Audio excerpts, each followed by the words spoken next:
Hello and welcome again to this new podcast about sales leadership and how to become effective and efficient sales leaders and how we can be successful in our sales journey. Myself, Wajid Ali, I'm live from Toronto. Today we are going to discuss upon some of the very exciting and insightful topics. So stay with us, stay tuned, and we will dive deep into it in a couple of moments. With me is my co-host and my partner, Simon Rodriguez. So I'll invite him to introduce himself, and then we will jump into the conversation. Thank you, Simon? Wajid. Thank you, Wajid, and good morning, everyone. Thank you for joining this live session today. We look forward to actually addressing some of the questions you had from the last session and going to new topics. I think we have some exciting areas to focus on today into lead qualification and pipeline. And again, my name is Simon Rodriguez, and I've been, let's say, I'm based in Calgary, Western Canada, and I've been in the professional sales area for close to 20 years now. We really look forward to diving into it. All right, Simon, thank you again. Thank you for joining this morning. And thank you for everybody tuning in this morning and following us and sharing their leads, your insights, your feedback. It is helping us to grow, and I'm sure that whatever we are sharing here is helpful for the audience as well. So Simon, today we wanted to touch upon some of the key prospects related to the prospects, right? So some of the key items that is related to the prospects as part of the sales process. How do we qualify the potential prospects? How do we identify who is the right fit for us, and how do we make sure that we are the right fit for our potential prospects and customers? So we will gonna touch upon this is the theme of the podcast today, and then we will break down this into simple chunks for our audience to understand, for our community to understand. So as a part of the sales process, every company, every organization who has a sales group and a sales function, they have some kind of process in place to make sure that they reach out to the right audience, to the right people, and find the right fit for them. And also, part of the process is to make sure that their product, their solution, their offering is also a right fit for the audience. So it kind of goes both ways, right? So let's start with a question here. And the question would be, where do we start, or where do this line of qualification, the potential prospect, lies? What is the first step if you were to go back and start from the beginning as part of the sales process?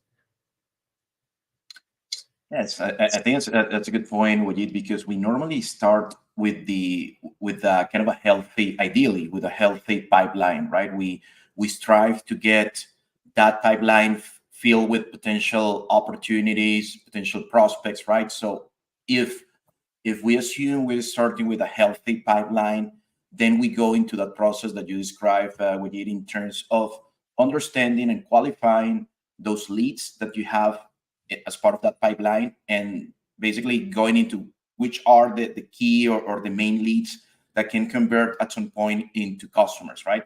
So you start by assessing those, and basically defining, doing that assessment into those leads, and understanding, right, like things like needs, drivers, budget, and the fit. Because I think, to your point, ultimately you want to know from the very beginning if that lead, that potential customer, that prospect, is going to be a fit to the business, the solution that you're proposing. So I think that's, you start with a pipeline, ideally with a healthy pipeline that you can start with, and then you go through that process, ultimately qualifying and getting those kind of a quality leads, right, to work on, and hopefully converting those into customers. Yeah, absolutely. I totally agree with you. Assuming, as you said, we have a pipeline in place, and now we get some leads or potential prospects list.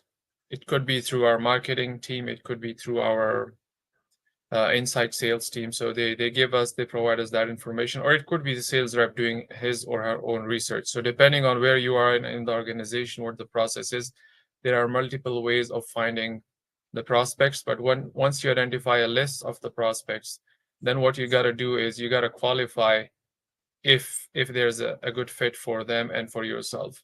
And I guess that, as you said, Simon, the good starting point would be to do some. So once you have the list in front of you, I guess where we would start from that list would be to take on that list and then start digging in through that list, identifying maybe by doing some uh, research, right? So how do you do that research is you go to the company page, the potential customer page, web page, or if in the good old days you would do some in-person outreach. You would reach out to their offices, maybe to their industry, and talk to them. But now today we have a lot of technology that we could utilize. It could be through LinkedIn, it could be through their website, or maybe you can reach out to the peers, industry peers in you're connected to in LinkedIn or through conferences. There are multiple ways of how you can do it.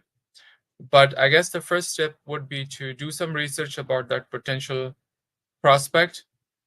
And once you do some research, then this next step would be to have an outreach. It could be a cold email, a cold call, maybe a hot like one-on-one in-person meeting. It depends where you are and how easily it is for you to have a touch point with that potential identified prospect. So I guess after you do your research, the next step would be to have an outreach, have a touch point, and then based upon your research, you can throw some information at your prospect and make sure that there's a good fit for you and for your organization.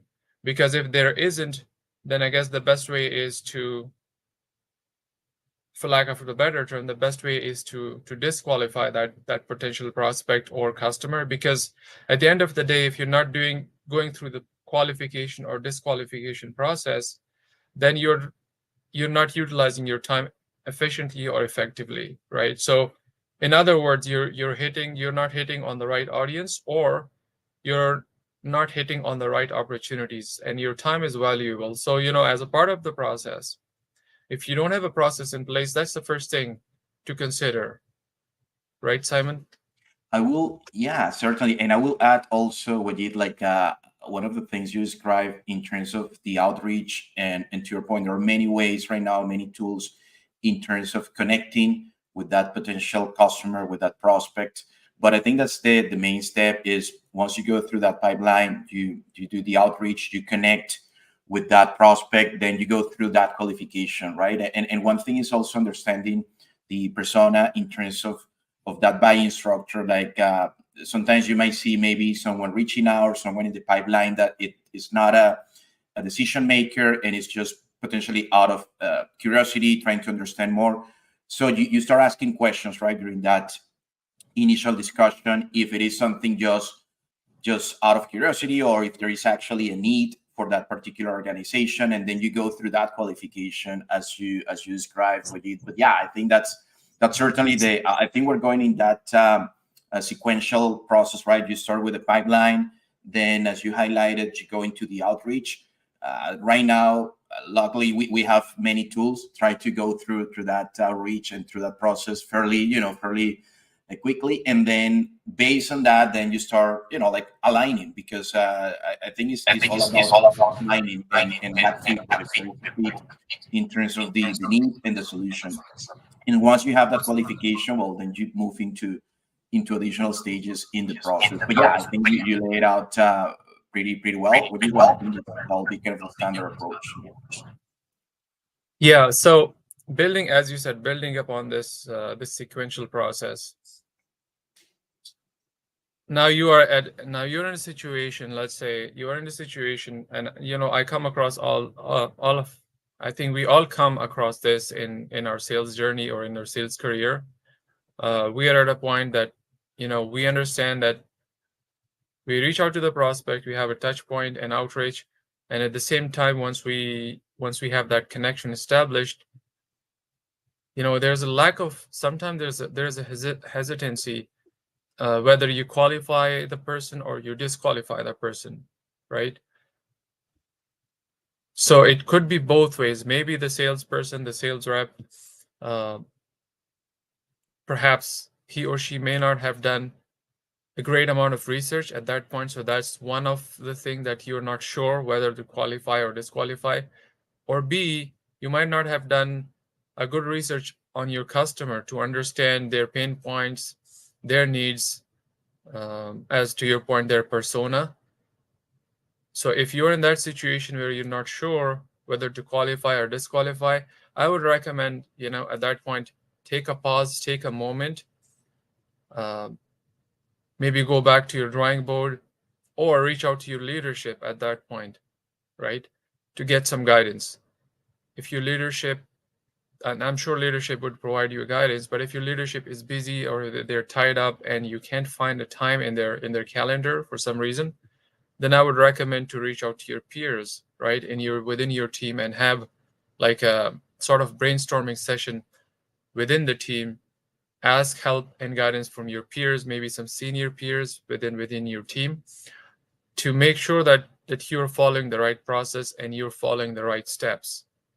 Because what I have seen, and Simon, I will get get your thoughts on this one too. But what I have seen in my career is, we are all, as a sales community, sometimes we are all kind of bogged down in our day-to-day activities, in in hitting our quotas, in hitting our numbers.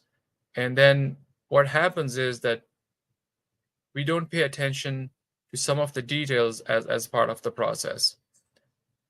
What are your thoughts about it, Simon? Asking for help, asking for guidance, reaching out to your leadership, your peers. At what point in time do you recommend doing that? Yes, I like to start with the process. One thing you mentioned is having a well structured process to go through that initial qualification. And one process I've used, or kind of a methodology I've used, came across in the past, and I think it's quite effective, is the band methodology, or in other words, having a identify budget, authority, need, and timeline, right? So the kind of the band methodology will help you understand if that prospect, number one, it's in terms of budget, there is alignment, fit, then authority, because as we talked about before, I mean, it can be pretty much anyone just reaching out from the organization, but perhaps is not in a position of authority, of basically moving or advancing a solution and opportunity. So authority is, it's important. And also we talked about timeline and also need, right? So I think understanding those four pillars, right? Budget, authority, need, and timeline, is a good way. It's a simple way, just through an initial discussion and initial dialogue. You can gather, you can capture information in those four buckets, and based on that, you can move into that, basically that funnel, right? And you go from kind of a lead into more into a prospect. But another thing that you highlighted, I think is important, is once you have a process, is connecting as well with your team, with your leadership, even with peers, understanding, because what I have seen as well is, it all depends on the types of systems you have, CRM systems you may have in place. But one thing, obviously, you go back as part of that research. Let's say company, organization X, YZ is reaching out or is part of the pipeline. You go back and you see what is it that we have done as an organization with that prospect, right? And then to your point, maybe connecting with some peers, with your leadership. Maybe they already have some experience with that organization or with someone else in that organization, so that can help you.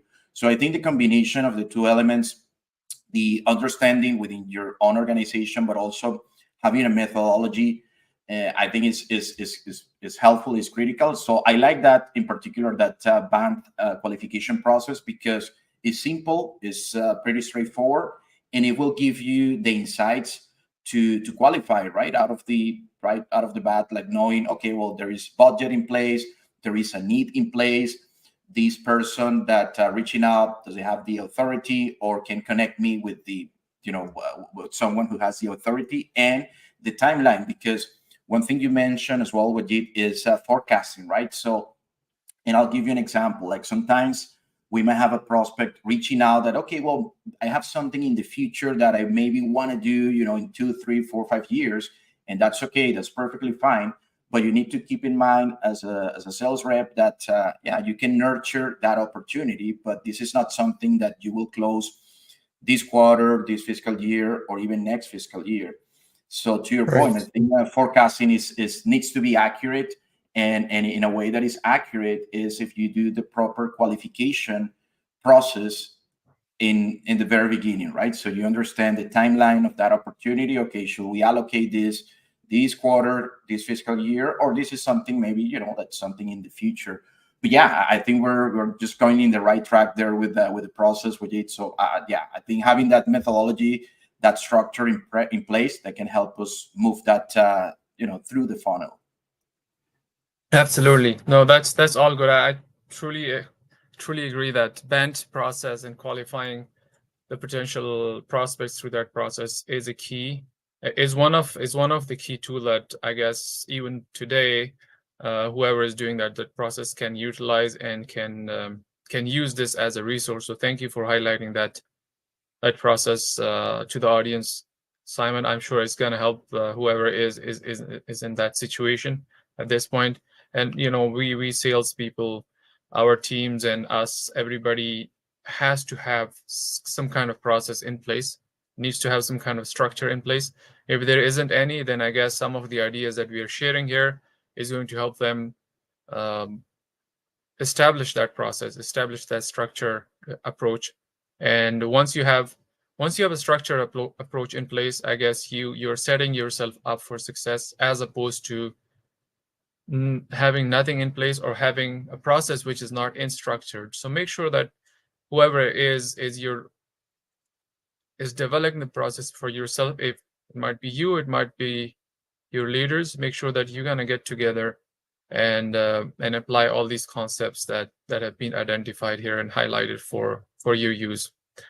So this is some kind of suggestion for the audience. Now I'm going to move on to another question, in fact, which came up on our last podcast when we were talking about the complex sales and the importance of dealing with complex sales situation and how you can win complex sales. So we were talking about those ideas in our last podcast, and some of the folks were listening, and there was a very intuitive question that came up through that conversation. And I think it's important for us to address and touch upon on all these questions that has been raised. So I will put it up here for you, Simon, and then we can sort of go back and forth and see how we can potentially provide some recommendations. And let me paraphrase that question is, but essentially what was being asked is, during the complex sales process, yes, we need to follow the process, right? So we identified some of the key elements of the process, but the question was more so on the push from the upper management or the upper leadership side. So if you are in a sales team, essentially you have a quota, you have a pipeline, you have a target to hit upon, right? But then you're going through some complex sales, and all these complex sales, depending on what kind of solution or product you're selling, it may take a longer time. So it's a long lead item most of the time, right, when it comes to sales process. And then at the same time, you have pressure from your leadership to attain your quota. So there are times when you can say there's a kind of a disconnect between the sales team and call it the commercial team, who actually identifies the target. Maybe it could be the finance team, depending on how the organization is structured. So how can a person overcome these challenges if you feel like you're in a situation, there is a disconnect, maybe you are both not aligned at that point. So you have a different, call it, you have a different mindset, a different approach, and and you feel like the leadership is giving you sort of a different target or mindset or approach. So what would you recommend in this case if a person is in that situation?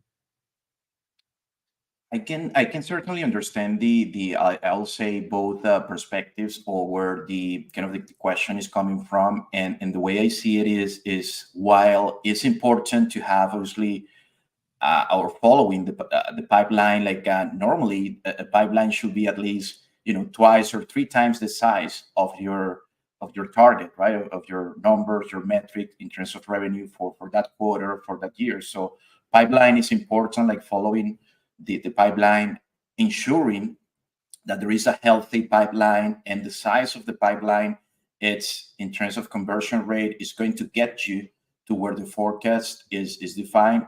I know it's essential, but at the same time, it's if we put all the attention and we put all the efforts toward the pipeline, which I understand that's a question from someone from the audience, is what if my leadership is just looking at the pipeline and that's it without considering the customers concerns. That's, in my view, that's a different story. That's not as healthy. While we need to focus on the pipeline, we also need to ensure that our current customers, our current prospects are being taken care of, right? So we need to. I think that's they're not exclusive. You can. So the fact that you're ensuring you have a healthy pipeline doesn't mean that you're not supporting your customers. So I think you can do both. I see the importance of ensuring you have a healthy pipeline, because ultimately that's going to be an indicator on whether or not you're going to be obviously hitting your goal, attaining your objective, your goal, as you described with it. So it's important. Certainly, it's there is no doubt that it's an important metric. It's an important part of the process, but it's not the only thing, right? It's if you focus only in the pipeline and then you forget about the day-to-day customer needs, which are your present, your current revenue. It's so I think you should be able to have like a midterm view as well, long-term view in terms of where this pipeline will take you, and ensuring that you keep that pipeline healthy and obviously with the right size. But at the same time, you need to focus on today's customers and needs, right? So I think the question came as well in terms of you know how should we, let's say, approach this if leadership is only focused seems to be the future, like the pipeline, as opposed to the current customer. So I think they're not mutually exclusive. You can support both, and the current customers, I think, is something you should focus on while you keep obviously track of your pipeline, because that's one thing, right? We understand that forecasting is difficult. Right. Forecasting is and forecasting well, right? Because just for the sake of putting a number, anyone can throw a number there, but forecasting with a level of accuracy that's going to be valuable, it's difficult. But that's why, I mean, you need to ensure that you have a healthy pipeline and you move those leads through that funnel in a healthy, in a proper way. So I will say, I will summarize with you and for the audience that you can look after both. Certainly, you should focus on the pipeline if that's something your leadership is also asking. Okay, you should provide that information. Like, this is our current pipeline for the quarter, for the year. At the same time, you should put extreme focus on your current customers, because ultimately those are we're bringing the daily revenue to the business. So I think you should kind of take care of both aspects of the business. Yeah, no, very well said, Simon. And I think if all these points that you just mentioned, if we just break it down into little, kind of a simple chunk. So what you're saying here is, of course, making an accurate, as much as you can, make sure that you have a healthy pipeline, which with a higher accuracy rate. So of course, that is important. Having focus on that piece of the function and that piece of the business is important, but at the same time, taking care of your current customer base, understanding their needs, where they're coming from, what they're looking into as a short term or on a long term. Just have that holistic understanding of your current customer base is also important for any business to grow and to sustain. I think what the question is coming from, and it would be really good if we could have people live here and asking the questions in a live session, but it's it's equally valuable for us, even if they're coming in form of comments. At least we can break it down and assess it from our approach. But what I'm thinking, the question is also related to potential challenges, right? So if you're in a sales team, you come across some challenges at times where you feel like there's a disconnect between what you feel is perhaps is the right approach and what is being asked from you, from your company and from your organization. So you feel like perhaps you might feel like isolated or disconnected. What I would recommend is, if you're in that situation, and it happens almost to everybody at during the career, right? So if you're in that situation, if you feel like you're disconnected or you're isolated, my recommendations would be, take some time out, perhaps book something into the calendars for yourself, for your leadership. Have one-on-one conversation. Be candid in your ideas, your insight, and whatever you're bringing to the table. And at the same time, I expect your leadership to be open, transparent, and be listening to you, because as we were saying in the last podcast, our salespeople, the people that work in the field, are kind of our ears and eyes, right? And we need to listen to them. We need to value their feedback, their insights, because they're very much connected to the customer base. Um, they have a good relationship established with the customers, and the information they bring to the table is vital. And I don't want people to not listen to them. If there's a lead, if there is a person in your leadership and that person is not listening to the insight that is brought to the table from the people who work in the field, then there's a huge disconnect, and that things need to be addressed in a timely manner. So again, my recommendation is, have one-on-one conversation with your leadership, maybe with your senior peers. It could be that there is just a difference in perspective and nothing else. But all these things could be clarified with just an open conversation. I will leave it to you again, Simon, to have your thoughts on this one, because it's kind of a challenge, right, at times. But what are your thoughts, and what are your recommendations? It is, Wajid, and well said. I think I will echo what you mentioned in terms of focusing also on the current customers. Like, although it might be just ensuring your current customers are satisfied, it's quite important because your growth that currently won't reflect into your pipeline. It's your brand, it's your reputation. It's also depending on the industry. If you're in a small industry and let's say you are not supporting an existing customer, that can make you usually at the service in a way that it's not helping you grow in that industry. So you need to ensure that the customer experience doesn't end when you close the project, right? You need to keep Right, that customer experience throughout the life cycle of that customer, that account, that hopefully it lasts many years. So right, to your point, I think it's about competing priorities. We might say, okay, well, we should only focus on selling on the pipeline and maybe not focus on the current customers, but being competing priorities. To your point, I think we should have those open discussions with our leadership. And to that note, depending on the organization, there are some organizations, they have a customer, let's say customer experience or customer management business unit, in which normally right, after you sell the project, the that account, that project goes into kind of a customer experience or customer support team, which that can right, help the customer through the process. But still, you being the salesperson, you are the one capturing the voice, kind of a boots on the ground, right? So you're capturing that feedback, and you should at least communicate that to the customer experience, to the customer support team, right? So you are basically that bridge between the account, between the customer and the organization. So yeah, 100%. I think that's pretty much also what you described. And I think we were aligned there. So we need to ensure the current customers are taken care of. So that's essential. okay, perfect. So all good. I think we are right on time here. I truly appreciate your participation uh, whoever is tuned into this live session. If you're watching this as a recorded session, you can always watch this as a recorded session.